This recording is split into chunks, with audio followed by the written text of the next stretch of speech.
Have to go to market. అలానే ఆమె అనడానికి కూడా she doesn't have to go there or she doesn't have to go to market. ఆమె మార్కెట్కి వెళ్ళాల్సిన అవసరం లేదు అని చెప్పాలనుకోండి, దీన్ని ఎలా చెప్తామంటే she doesn't have to go to market అని చెప్తాము. ఓకే, సో ఫైనల్గా ఏమర్థమైంది మీకు? ఐ, వి, యు, దే వీటితో డోంట్ హ్యావ్ టు అప్లై చేస్తాము చేయాల్సిన అవసరం లేని పనులకి.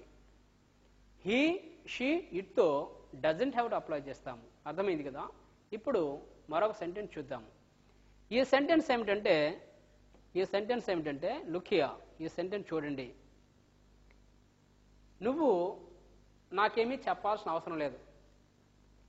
జనరల్గా మనం మాట్లాడుతుంటాం, ఎదుటి వాళ్ళతో చెప్తున్నప్పుడు నువ్వు నాకేం చెప్పాల్సిన అవసరం లేదు అని మాట్లాడుతుంటాం కదా. ఈ సెంటెన్స్ని చెప్పాలి అంటే ఇది చేయాల్సిన అవసరం లేని పని కాబట్టి డోంట్ హ్యావ్ టు స్ట్రక్చర్లోనే చెప్పాలి. ఎలా చెప్తామంటే you don't have to say anything to me. You don't have to say anything to me. Look here, you don't have to say అంటే నువ్వు చెప్పాల్సిన అవసరం లేదు అని. You don't have to say అంటే ఏం చెప్పాల్సిన అవసరం లేదు? ఏమీ చెప్పాల్సిన అవసరం లేదు. ఏమీ అనడానికి ఎనీథింగ్ అంటాము. So you don't have to say anything. You don't have to say anything. You don't have to say anything అంటే నువ్వేమీ చెప్పాల్సిన అవసరం లేదు. ఎవరు చెప్పాల్సిన అవసరం లేదు? నాకు చెప్పాల్సిన అవసరం లేదు. నాకు అనడానికి టు మీ అని అంటాము. సో టు మీ అనే వర్డ్ని టు మీ అక్కడ యాడ్ చేసాము. So now the complete sentence is you don't have to say anything to me. You don't have to say anything to me. Look here, నువ్వు నాకేమీ చెప్పాల్సిన అవసరం లేదని చెప్పడానికి you don't have to say anything to me అని మాట్లాడాలి. Now another sentence, మరొక sentence చూద్దాము. ఈ సెంటెన్స్ ఏమిటంటే నువ్వు ఎక్కడికి రావాల్సిన అవసరం లేదు. ఈ సెంటెన్స్ని ఎలా మాట్లాడతామంటే you don't have to come here. You don't have to come here. నువ్వు ఎక్కడికి రావాల్సిన అవసరం లేదు. దీన్ని ఎలా చెప్పాలి? You don't have to come here. You don't have to come here. అర్థమైంది కదా? Right. Now another sentence. Look at this sentence all of you. Another sentence, నేను నీ మీద ఆధారపడాల్సిన అవసరం లేదు. ఆధారపడడానికి వెర్బ్ ఏమిటంటే డిపెండ్. DEPEND, డిపెండ్ అంటాం. సో నేను నీ మీద ఆధారపడాల్సిన అవసరం లేదు అని చెప్పడానికి I don't have to depend. I don't have to depend on you. Look here, నేను నీ మీద ఆధారపడాల్సిన అవసరం లేదని చెప్పడానికి ఎలా మాట్లాడాలి అంటే I don't have to depend on you. All of you follow me. All of you say after me. Look here, I don't have to depend on you. మనం మాట్లాడే ప్రతి మాటని ఇంగ్లీష్లో నెంబర్ ఆఫ్ టైమ్స్ రిపీట్ చేసినట్లయితే అది drilling అవుతుంది. ఆటోమేటిక్గా మీకు థరోనెస్ పెరుగుతుంది ఆ సెంటెన్సెస్ మీద. ఇంగ్లీష్లో తర్వాత ఈజీగా మాట్లాడగలుగుతారు నలుగురి మధ్య. అంచేత నేను చెప్తున్నప్పుడే మీరు కూడా స్పీకింగ్ ప్రాక్టీస్ చేయండి. I don't have to depend on you. The right sentence is I don't have to depend on you. Okay, ఇప్పుడు మరో సెంటెన్స్ చూద్దాం. ఈ సెంటెన్స్ ఏమిటంటే నేను నీ నుండి నీతులు నేర్చుకోవాల్సిన అవసరం లేదు. ఈ మాటని కూడా జనరల్గా చాలా ఫ్రీక్వెంట్గా మనం మాట్లాడతాము, ఎక్కువ వింటూ ఉంటాం కూడా. నేను నీ నుండి నీతులు నేర్చుకోవాల్సిన అవసరం లేదు, లేదంటే నీ నుండి నీతులు నేర్చుకోవాల్సిన అవసరం నాకు లేదని చెప్తూ ఉంటాము. దీనిని ఎలా చెప్తామంటే I don't have to, I don't have to learn, I don't have to learn morals from you. I don't have to learn morals from you. I don't have to learn morals from you. This is the right sentence to say. Look here. I don't have to learn morals from you. Malli repeat chestunanu. I don't have to learn morals from you. Okay? Have you understood? అర్థమైంది కదా? ఇప్పుడు మళ్ళీ repeat చేస్తున్నాను. You don't have to అనే స్ట్రక్చర్తో ఎటువంటి మాటలు మాట్లాడాలి అంటే చేయాల్సిన అవసరం లేని పనుల్ని డోంట్ హ్యావ్ టు స్ట్రక్చర్తో మాట్లాడాలి.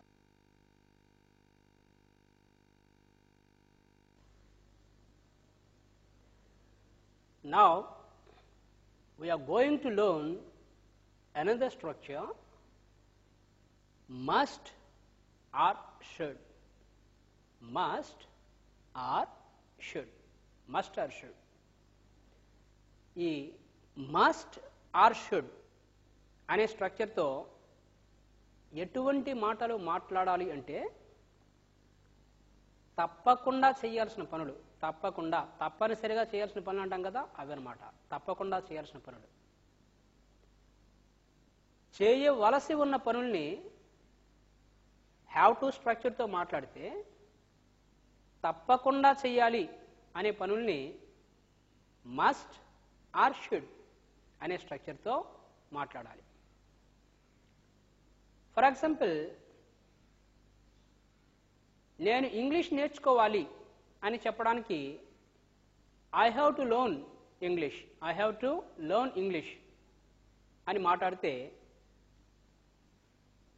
నేను తప్పకుండా ఇంగ్లీష్ నేర్చుకోవాలి అని చెప్పడానికి I must learn English, I must learn English అని చెప్పాలి. ఐ మస్ట్ లెర్న్ అంటే నేను తప్పకుండా నేర్చుకోవాలని, అంటే ఐ మస్ట్ లెర్న్ ఇంగ్లీష్ అంటే నేను తప్పకుండా ఇంగ్లీష్ నేర్చుకోవాలి, అంటే ఇంగ్లీష్ నేర్చుకోవాల్సిన అవసరం నాకు ఏర్పడింది అని అర్థం అన్నమాట. సో నేను తప్పకుండా ఇంగ్లీష్ నేర్చుకోవాలి అని చెప్పడానికి ఏమంటాము? I must learn English, I must learn English. అర్థమైంది కదా? అలానే మరో సెంటెన్స్ చూద్దాం ఇప్పుడు. Look here. నువ్వు ఇక్కడికి రావాలి. ఫర్ ఎగ్జాంపుల్, నువ్వు ఇక్కడ రావాలి అని చెప్పడానికైతే you have to come here అని మాట్లాడతాము. You have to come here. అలా కాకుండా నువ్వు ఇక్కడ తప్పకుండా రావాలి అని చెప్పడానికైతే మాత్రము you must come. Look here, you must come here, you must come here. నువ్వు ఇక్కడికి తప్పకుండా రావాలి. ఇంగ్లీష్ ఎలా చెప్పాలి? You must come here, you must come here. Okay, ఇలా ఈ తప్పకుండా చేయాల్సిన పనులు కొన్ని ఉంటాయి ఇంగ్లీష్లో. వాటిని మనము అంటే ఈ మస్ట్ ఆర్ షుడ్లో మాట్లాడే మరికొన్ని సెంటెన్సెస్ని ఇప్పుడు నేను మీకు డైరెక్ట్గా చెప్తున్నాను. Just you listen to me carefully. Okay, right. For example, కొన్ని సెంటెన్సెస్ చూడండి. We should follow the traffic rules. We should follow the traffic rules. మీరు కూడా రిపీట్ చేయండి. We should follow the traffic rules. ఈ మాట మీరు చాలాసార్లు వినే ఉంటారు. ప్రతి ఒక్కరికి ఈ మాట కూడా మాట్లాడాల్సిన అవసరం చాలా ఫ్రీక్వెంట్గా ఉంటుంది. We should follow. Look here, we should follow the traffic rules. అలానే another sentence. Look at this sentence all of you. Look at this sentence. ఈ సెంటెన్స్ ఏంటి?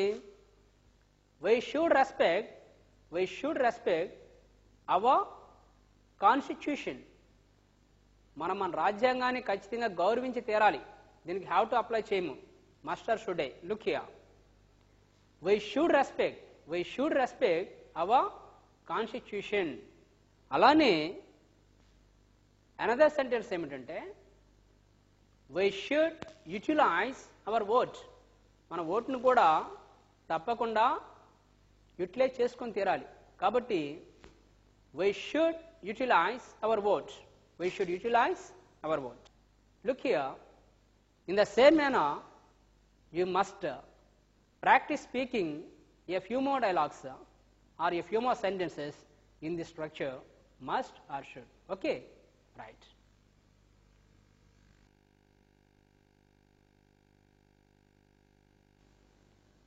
Now, let's learn about the uses of another structure, should not.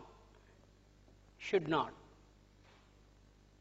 ఈ should not అనే స్ట్రక్చర్తో ఎటువంటి మాటలు మాట్లాడాలి అంటే చేయకూడని పనులు చేయకూడని పనులు చేయకూడని పనులు చేయకూడని పనుల్ని షుడ్ నాట్ అనే స్ట్రక్చర్తో మాట్లాడతాము. చేయకూడని పనులు చేయకూడని పనులు అంటే ఫర్ ఎగ్జాంపుల్ మనము టైం వేస్ట్ చేయకూడదు అని అంటాము. మనం టైం వేస్ట్ చేయకూడదు, మనము టైం వేస్ట్ చేయకూడదు. ఈ సెంటెన్స్ని ఎలా మాట్లాడాలి అంటే look here, we should not waste our time. We should not waste our time. We should not waste our time. We should not waste our time. మనము టైం వేస్ట్ చేయకూడదు. ఈ సెంటెన్స్ని ఇంగ్లీష్లో ఎలా మాట్లాడాలి? We should not waste our time. I repeat the same sentence once again. We should not waste our time. We should not waste our time. You also say after me. We should not waste our time. Okay? అలానే మరో sentence ఏమిటంటే మనం జనరల్గా అంటాము మనం rumours నమ్మకూడదు అని చెప్పి, అంటే మనం పుకార్లు నమ్మకూడదు అంటాం. పుకార్లు అనడానికి ఇంగ్లీష్లో రోమర్స్ అంటామని మీకు తెలుసు.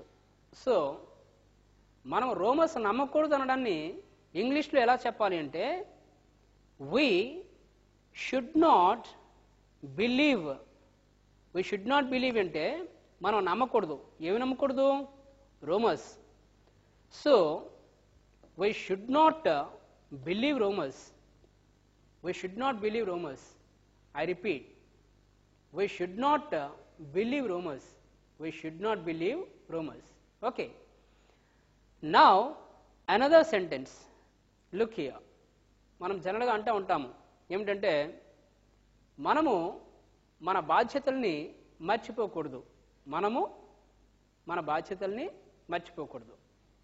ఈ సెంటెన్స్ని ఇంగ్లీష్లో ఎలా మాట్లాడాలి అంటే look here, we should not forget. We should not forget our responsibilities. బాధ్యతలని రెస్పాన్సిబిలిటీస్ అంటాము. So the right sentence is we should not forget our responsibilities. We should not forget our responsibilities. We should not forget our responsibilities. I repeat the same sentence. We should not forget our responsibilities. Do you understand? Right. అలానే ఇప్పుడు మరో sentence చూద్దాము.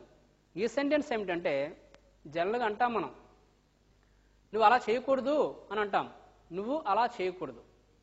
ఈ సెంటెన్స్ని ఎలా చెప్పాలి అంటే look here, you should not do like that.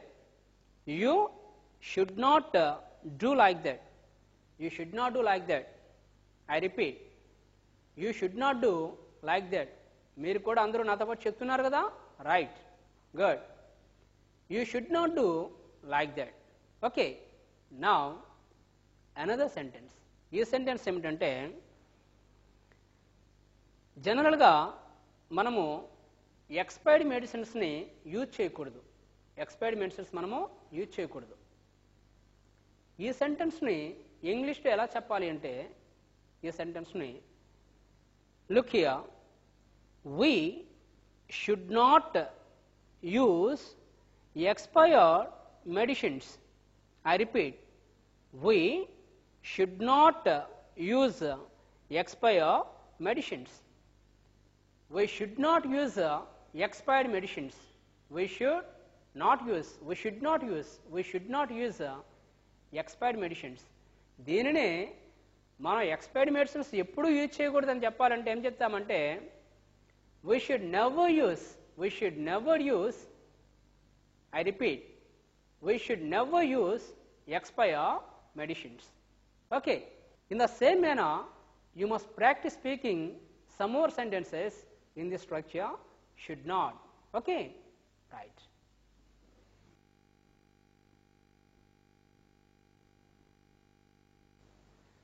Now we are going to learn about another structure, can. C-A-N, can. Look at this one, can. ఈ కెన్ అనే స్ట్రక్చర్తో ఎటువంటి మాటలు మాట్లాడాలి అంటే చేయగలను అనే పనుల్ని ఈ కెన్ అనే స్ట్రక్చర్తో మాట్లాడాలి. కెన్ అనే స్ట్రక్చర్ని దేనికి యూజ్ చేస్తాము? చేయగలను అనే పనులను మాట్లాడడానికి కెన్ అనే స్ట్రక్చర్ని యూజ్ చేస్తాము. ఫర్ ఎగ్జాంపుల్, నేను ఈ పని చేయగలను. ఈ సెంటెన్స్ని ఇంగ్లీష్లో మాట్లాడాలి అంటే ఎలా చెప్పాలి అంటే I can do this work. ఎలా చెప్పాలి? I can do this work అని చెప్పాలి. లేదా సింపుల్గా ఐ కెన్ డూ ఇట్ అని కూడా మాట్లాడచ్చు. ఐ కెన్ డూ ఇట్ అంటే I can do this work అయినా మాట్లాడచ్చు, లేదా ఐ కెన్ డూ ఇట్ అని కూడా మనం మాట్లాడచ్చు. అర్థమైంది కదా? అలానే మరో సెంటెన్స్ ఏమిటంటే, ఫర్ ఎగ్జాంపుల్, నేను ఇంగ్లీష్లో మాట్లాడగలను. ఈ సెంటెన్స్ని ఇప్పుడు ఇంగ్లీష్లో ఎలా మాట్లాడాలో చూద్దాము. లుక్ హియర్, నేను ఇంగ్లీష్లో మాట్లాడగలను. I can speak in English. I can speak in English. I repeat, I can speak in English. మీరు కూడా నాతో పాటు స్పీకింగ్ ప్రాక్టీస్ చేయండి. I can speak in English. Okay, ఇప్పుడు మరో సెంటెన్స్ చూద్దాం. ఈ సెంటెన్స్ ఏమిటంటే, నేను హిందీ అర్థం చేసుకోగలను. లుక్ హియర్, నేను హిందీ అర్థం చేసుకోగలను. దీనిని ఎలా చెప్పాలంటే I can understand Hindi. I can understand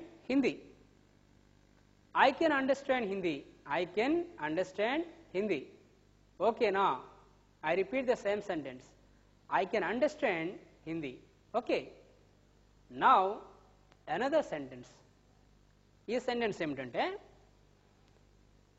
నేను నీ ప్రాబ్లంని అర్థం చేసుకోగలను. దీన్ని ఎలా చెప్పాలి అంటే I can understand your problem. I can understand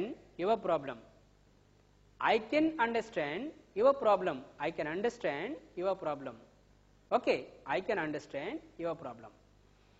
అలానే మరో సెంటెన్స్ ఏమిటంటే, లుక్ హియర్, నేను పాటలు పాడగలను.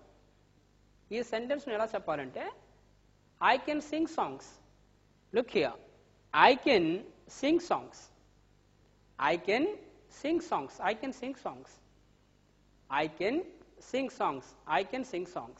Okay, in the same manner you must practice speaking a few more sentences in this structure.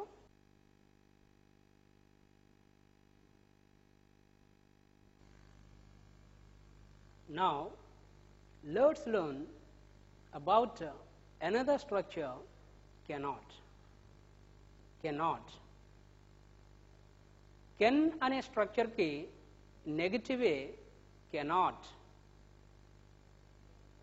చేయగలను అనే పనుల్ని కెన్ అనే స్ట్రక్చర్తో మాట్లాడితే, చేయలేను అనే పనుల్ని కెనాట్ స్ట్రక్చర్తో మాట్లాడాలి. ఫర్ ఎగ్జాంపుల్, నేను అక్కడికి వెళ్ళగలను అనే సెంటెన్స్ని ఐ కెన్ గో దేర్ అని మాట్లాడతాం కదా. అలానే నేను అక్కడికి వెళ్ళలేను అనే సెంటెన్స్ని I cannot go there. Look here, I cannot go there అని చెప్పాలి. నేను అక్కడికి వెళ్ళలేను ఈ సెంటెన్స్ని ఇంగ్లీష్లో ఎలా చెప్పాలి? I cannot go there, I cannot go there, I cannot go there. దీనిని I can't go there, I can't go there, I can't go, I can't go there అని కూడా మాట్లాడచ్చు. ఓకేనా?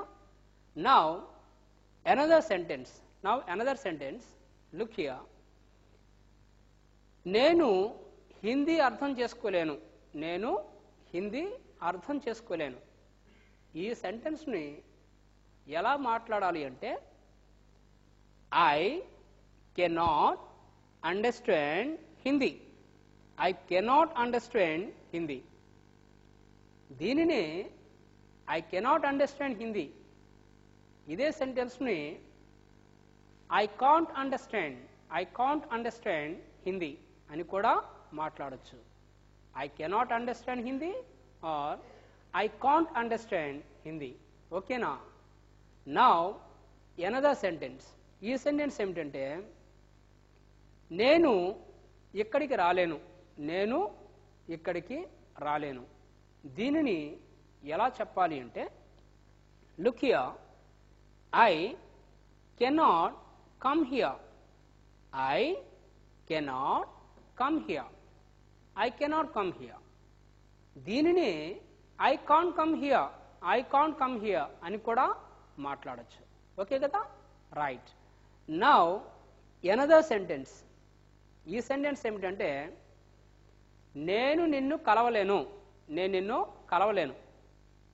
దీనిని ఎలా చెప్పాలి అంటే look here, I cannot meet you, I cannot meet you, I cannot meet you. దీనిని ఐ కాంట్ మీట్ యూ అని కూడా చెప్పొచ్చు. ఓకే కదా? రైట్. Another sentence. ఈ సెంటెన్స్ ఏమిటంటే నేను నీలా మాట్లాడలేను అని అంటాం కొన్నిసార్లు, నేను నీలా మాట్లాడలేను అని చెప్పి. దీనిని ఎలా చెప్పాలంటే I cannot speak like you, I cannot speak like you, I cannot speak like you. దీనిని I can't speak like you, I can't speak like you అని కూడా చెప్పొచ్చు. Okay. In the same way you have to practice speaking a few more sentences in this structure cannot. Okay? Right.